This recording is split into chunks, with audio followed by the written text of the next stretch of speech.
Welcome. Welcome to Coffee with Coach Rosa. Grab your coffee. I haven't had this mug in a while with you guys. Best Nana ever.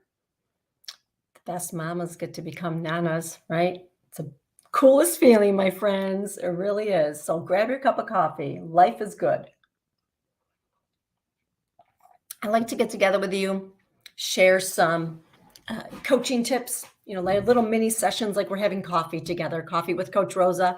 And we're just talking about various things in life that can help us get a healthier mindset and get moving forward in our lives, being happy where you are while you're creating a life that reflects your values and that makes you happy, right? It's about having a sense of peace and fulfillment on this beautiful journey that we call life. And you are not alone. You don't have to do it alone. I'm definitely here to help you. And you're surrounded by so many people that care about you and want to see you succeed, whether you realize it or not. It's true.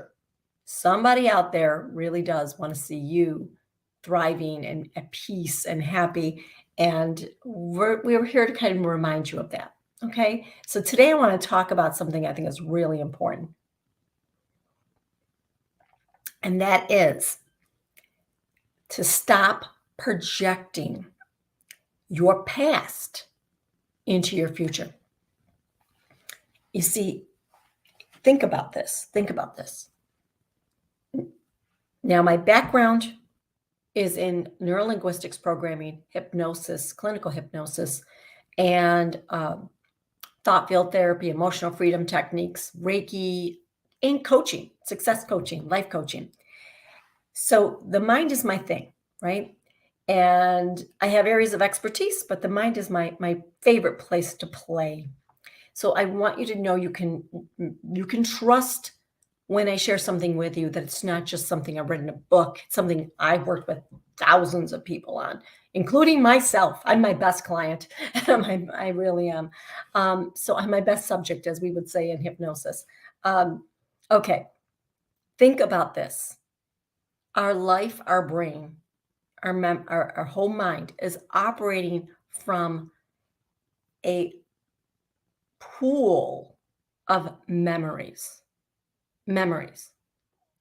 Everything that's happening right now that you're sort of drawing a conclusion about is based on a memory. Because if I look at the screen and I see my reflection, my brain wouldn't know what to make of it.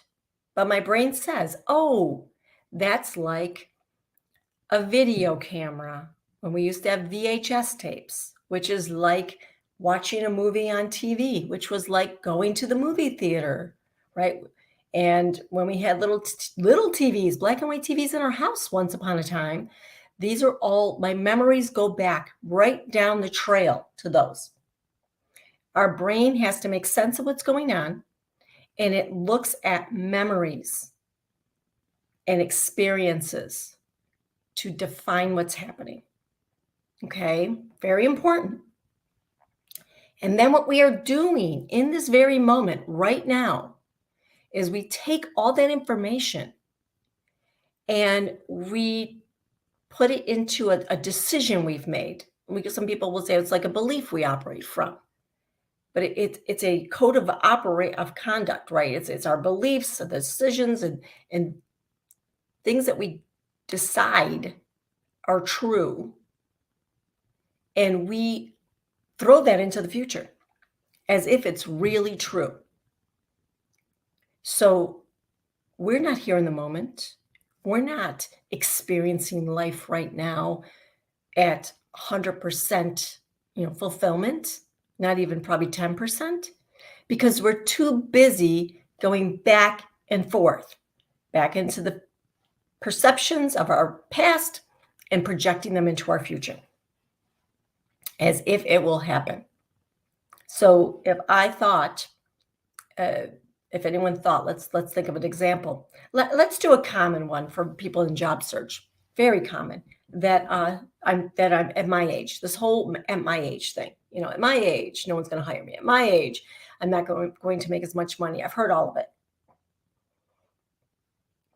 And so the memory could be, well, when I was talking to John, and John told me this guy was older than dirt, and he couldn't do this job anyway, or something, then I might have internalized it and said, and the person could have been funny, sarcastic, not meaning it, or just a jerk, right? Any of those things.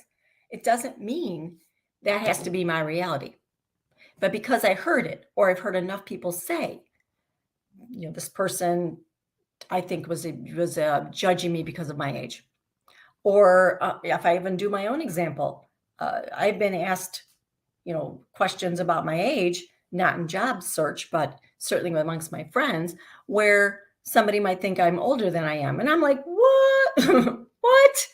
And you start to think, wow, maybe people could come to that decision. Wow, maybe that is true. That the memories might say, well, it is true. People judge us because of our age. And because people judge us because of our age. And these aren't good examples I'm giving you, by the way. I'm just speaking off the top of my head. What I'm telling you is really good. The example I gave you wasn't thought out. But it does affect how we take that information and act as if it's true. We say, yep, that's true now. I believe that. And it shifts the way we see the world. We now put those lenses on. We take that camera and we look through that lens. And we look through everything through that lens. And that's all we look at. And we put it into the future. Now, we automatically are hearing someone telling us we didn't get the job because of our age. They didn't say because of our age. But let's say the person who's interviewing us is 20 years younger. Or you look around now and you'll see evidence of it all over the place because you're looking for it. You're looking for it. That's the other thing. You're telling your brain what to look for. Now, these perceptions that we're projecting onto the world, it does influence our perception. It's based on how we've clarified and defined all that information that's in our head. So maybe someone has a definition that says, once you're over 50, forget it. You're not going to find a job. No one will hire me over 50. I've heard people say that. Now I'll tell you, I'm on the tail end of the 50s and I have no problem if I wanted a job. I've had many people ask me if I was looking for work. And it's not, I don't believe that. I believe age is a state of mind, right? So I take my belief, age is a state of mind, and I project that into the future. Now, if we go back and look, well, one of my mentors are in their 70s and 80s, and they're still at top of their game. They're doing great. And I have many of my mentors, actually, and many people I've met who I really, really respect, have all kinds of great energy, and they're so good at what they do, and they're much older than I am. So I've chosen those memories to stick with, and I've redefined that whole idea of age. Age is a state of mind, period, right? And I take that in the moment, and I use that as my filter for my perception of reality. And as a result of it, I see successes around me of individuals who are at probably the last job before they retire and still getting job offers or changing jobs. It's really true. This is so true. So here's what we have to do. In this moment, every day, there's a few things I want you to do. First, I want you to notice your thoughts and feelings, how you're reacting to what you see in front of you. Notice your thoughts and feelings. If you start, it's either positive or negative. It's not always neutral, right? Neutral is nice. Neutral might be nice for a lot of things that could charge you up, but it's either positive or negative. So notice your feelings and your thoughts because they come and they go. And ask yourself, is it positive or is it negative? And then I want you to become intrigued by it. Don't judge the thought or the feeling. Just pause, hit pause, and ask yourself, just observe it. Observe the thought and the feeling without judgment. Just kind of pull yourself away from that moment. Just notice that. Okay, I'm looking at a job posting and I'm reading the whole description. I see the company and I'm feeling like, gosh, that's a really young culture there. That's a millennial business. I don't know. And then I get a weird feeling. Well, stop, pause, notice your thoughts. My thought was, it's millennial. A lot of them there. They're sharp. They're on top of their game. They have all kinds of energy. They're super ambitious. And my feeling was, ooh, do I want to get competitive again? I've been there, done that. And immediately we observe. No judgment. Well, that's kind of silly when you say it out loud and you observe it, right? When you observe it, you're like, you know what? I'm making a lot of assumptions here. And I don't need to make all those assumptions. So the third piece, we first notice our thoughts and feelings. Second, we observe them without judgment. The third thing is we say, you know, what if that isn't true? That assumption I made. What if it's not true? And just pause. Don't argue with yourself. Just take your mind and let it go. What if it's not true? What if it's not true at all? What if I'm perpetuating this belief? And what would I do if it's not true? And the cool thing is when you ask yourself this, your brain starts to look for answers. What if it's not true? What if something else were true? And the fourth part of that is choose. You make a deliberate choice right then and there to shift your perception. You say, you know what I'm going to look for? I'm going to look for opportunities for people who have experience. I'm going to look for opportunities for someone that values maturity and longevity and experience.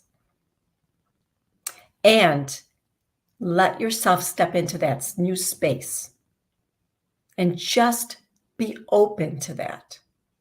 And your mind will start to think differently. You'll have new thoughts. You'll have some different feelings. And you might take different action.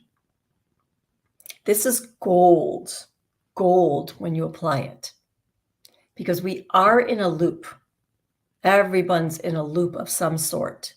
And we just keep perpetuating the same stuff over and over and over again.